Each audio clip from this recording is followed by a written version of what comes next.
Welcome back to the Titanium Hanger. Happy Friday, everybody. Hope everybody's doing well today and hope everyone's having a great weekend.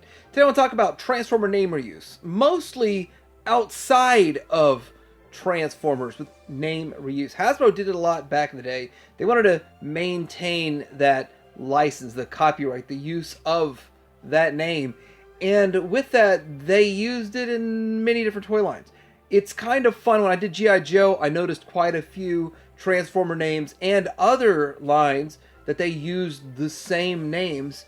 And we're going to talk a little bit about this, but what does this have anything to do with Masterpiece? I just think it's fun. And most of Masterpiece nowadays is going to be third party anyway, and they really just make their own name up like Sovereign and stuff like that. But I think this is fun. I think we'll all get a kick out of it.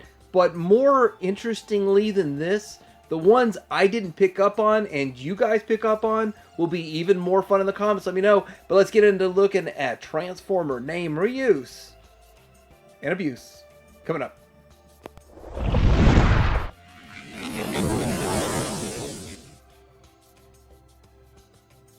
First off, we're going to go with an easy one here. Everybody probably already knows this one, so we can slide our way in nice and easy with Shockwave.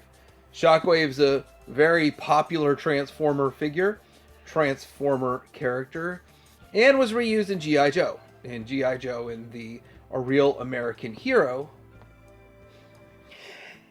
And although he's not in purple, I think the dark blue kind of signifies close enough to purple for me. It works. I would have loved him to have been in purple. That would have been awesome. But it would have been a little bit too obvious on the naming conventions. But Shockwave, known this one for a long time, and it's kind of the basic one. There's a lot more to this. There's more naming reuses coming up.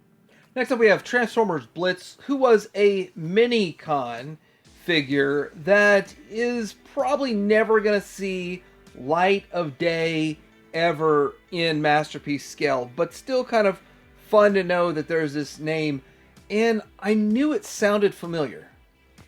In a Cops and Crooks toy line, there was Bowser and Blitz. Blitz was actually the little mechanical dog that was in the show. Kind of a cool concept, kind of an interesting little addition accessory to that figure. But it was still kind of fun to maintain the name Blitz. Well, it seems like the Transformer came many years after. Well, speaking of last week, we were talking about these mini-cons, maybe it was 2 weeks ago, talking about these Micro Masters. We'll probably never see the light of day in the Masterpiece scale. This one is Airwave, and there's different modes of his little 40 comes in, but Airwave is more or less the little tiny jet, from my understanding of the Micro Masters. But later on, they ended up making Airwave again in Earthrise. Instead of making the Micro Master of Airwave, they made just a bigger figure, a deluxe scale figure that turned into the base and all of that. But the name Airwave was also used in Cops and Crooks. This figure had a ripcord flying gimmick where it didn't actually fly, it actually just threw this spinning thing off. It spun off into the air and the propeller was gone, lost to time most of the times. 90% of these are without that flying spinning thing and without the ripcord. But Airwave, kind of a cool figure for Cops and Crooks. Kind of a cool reimagination for Transformers. Will Masterpiece take this on in this manner? Possibly.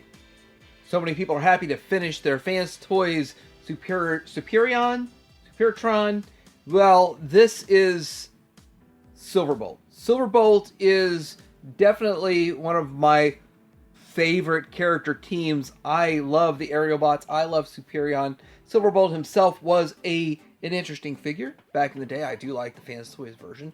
But Silverbolt was also used in the Beast Wars. I think Transart did a great job with this figure. Transart's made the only Masterpiece Silverbolt I know of from Beast Wars. But Beast Wars did reuse some of these Transformer names. And I could probably go through Beast Wars and find a lot more if I dug deeper into Beast Wars and branched off from Beast Wars into other toy lines. But I think this is the only Beast Wars on the list for now.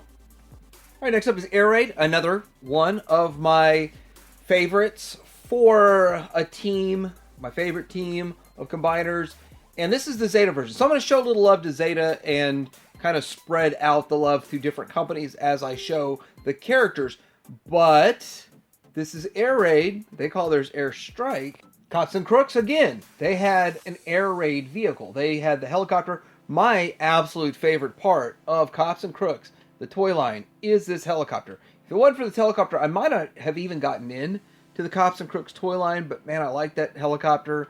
And there's 19 figures and 9 vehicles, or 29 figures, something along those lines. Anyhow, fun line, but the most fun is Air Raid helicopter. Pilot's name is Bullseye. Is there a Bullseye Transformer?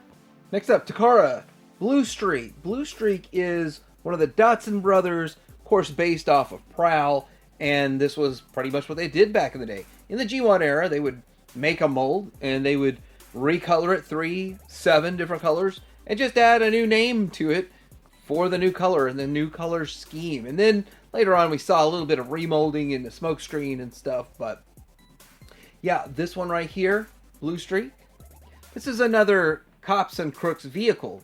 Kind of a little known vehicle, a little vehicle. It is a motorcycle with a sidecar and a gun and a light and some seatbelts. So safety first when you're on a motorcycle that has no protection, Blue Streak. And I thought it was so funny when I was collecting this line, and I knew this was a Transformers name, and been wanting to do this video for a long time, actually. Alright, so getting into Cybertron era, well, robots in disguise, this is Hardtop. Now, Hardtop is a character that looks kind of cool, looks kind of fun. Will it see light of day? I should actually go look up Fans Hobby. If anybody was going to do this, it would be Fans Hobby, I bet. But where else have we seen Hardtop? Hardtop is a driver of the Ironsides assault vehicle for Cops and Crooks. This is probably the last Cops and Crook one I have on this list, but still kind of fun. The interesting reuse of names. Down the road, actually, they reuse this name down the road for Transformers. Next up is Blast Off. This is the Mastermind Creations MMC Volatile. Anyway, this is an arm for their all-in-one Bruticus, and it's a pretty decent Bruticus overall as it stands, but we saw this name reused again in G.I. Joe. And here is Blast Off. This picture is from Dallas Vintage Toys. This is G.I. Joe Mega Marines. Shout out to Sean at Dallas Vintage Toys. And this sold for a very good price of $19.99. Anyhow, it's interesting how they reuse the names for Mega Marines. In fact, there's even another Mega Marine with a reused name from Transformers.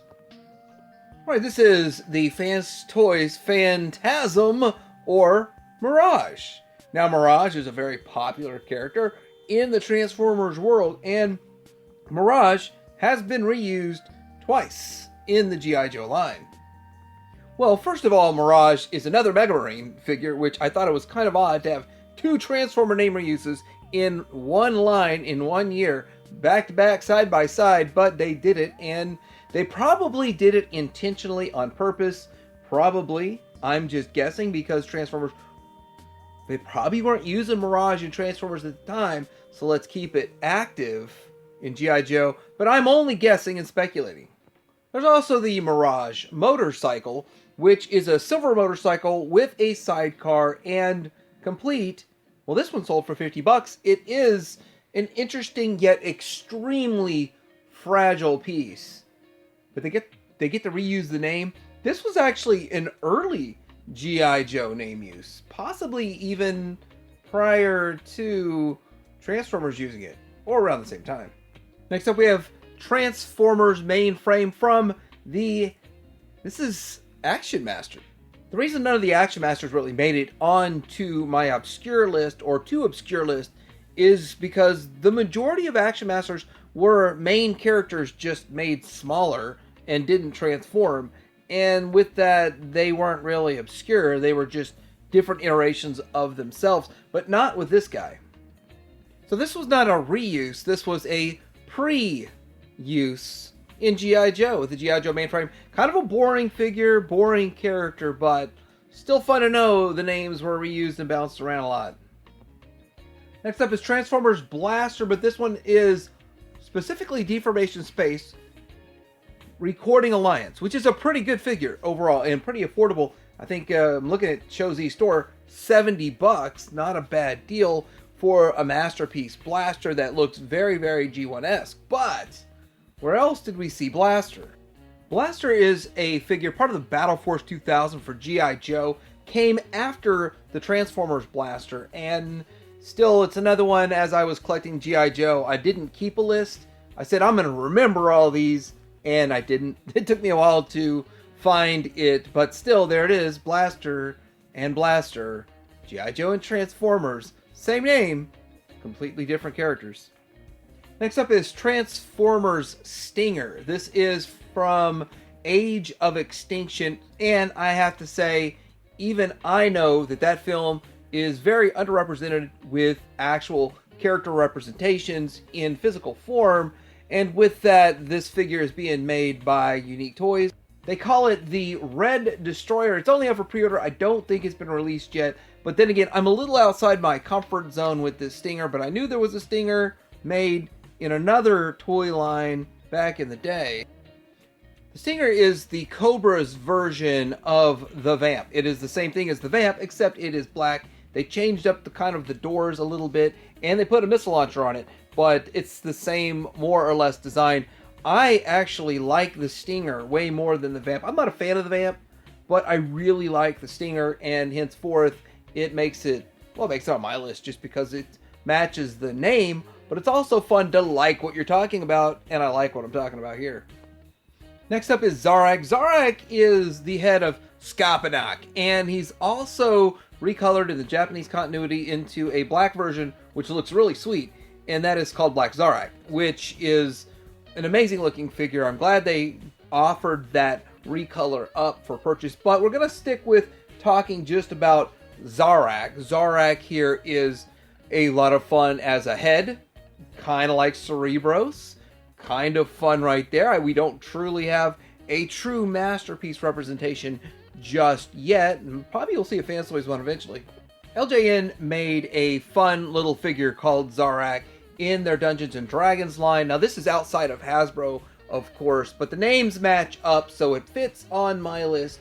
And of course, when I collected Dungeons and Dragons, I couldn't help but immediately, as soon as I saw the name, think of Scorponok's head, and I'm pretty sure every Transformer collector in the world would have done the exact same thing. Doesn't change the fact that this little goofy looking goblin guy, he's kind of a cool figure, but his name is Zarak. Alright, let's start winding this down. This is actually more challenging than it looks, but a list like this together, and this is Rampage. If you like Predaking from G1 back in the day, you get Rampage. And if you are a Transformers collector and you can't think of another Rampage out there. Alright, so I'm going to end the video as a liar here because I said that there was only one Beast Wars.